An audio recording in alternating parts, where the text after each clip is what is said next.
Hello, train fans. This is Joe Malone, along with Zig Targonsky and Nancy Targonsky, bringing you the first edition of this year's train show.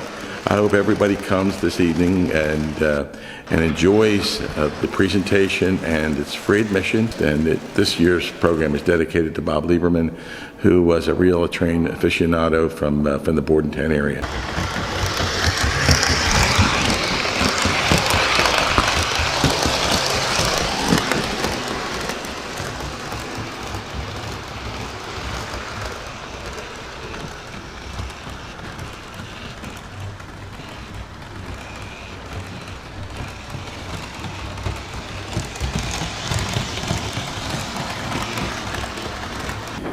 Hello everyone, I'm Zig Targonsky. I've been a long-time resident of Bordentown, and we certainly invite everybody to come bring the family and friends to enjoy the trains that we collect here.